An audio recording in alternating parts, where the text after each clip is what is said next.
Hello everyone, we are here with our second session of Fashion Retail All You Wanted to Know.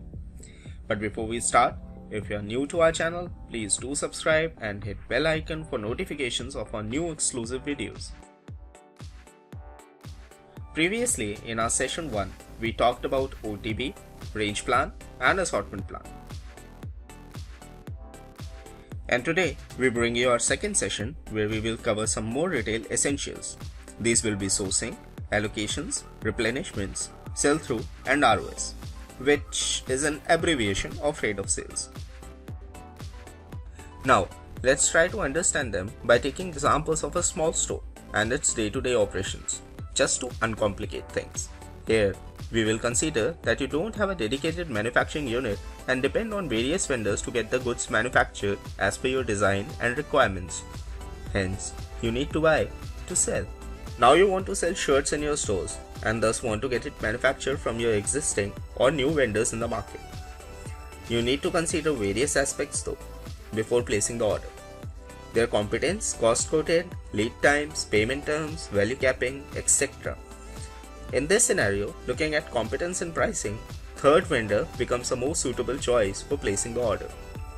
The overall procedure where you identify competent vendors, distribute tech pack for competitive pricing, identify the best suitable option, place order and get the same delivered is known as sourcing. To understand allocations, let's now consider you own a slightly bigger business where you have 3 stores in different locations. One of the stores is on High Street and thus is highly sensitive to pricing of the goods. Items of high MRP find it difficult to move off the shelves, but those having competitive or combo pricing are always in demand. Your second store is in one of the biggest malls in town. The clientele here looks for premium and exclusive collections and bother little about high pricing of SKUs.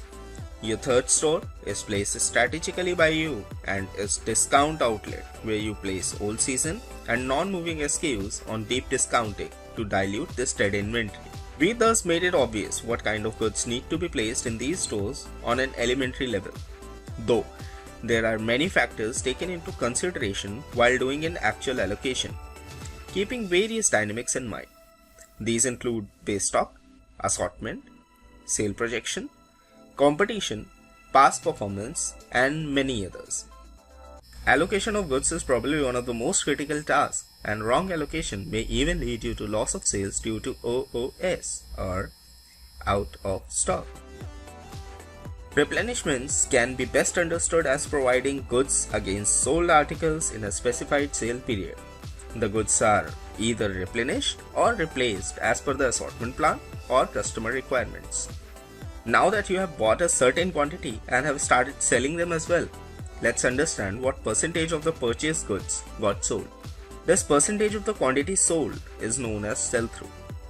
So, if you sold 500 units out of 1000 purchased, you are at an effective sell-through of 50%. Well, this was easy, isn't it? Not quite. Let's try to understand what is a good sell-through, whether it's 10%, 50% or 70%.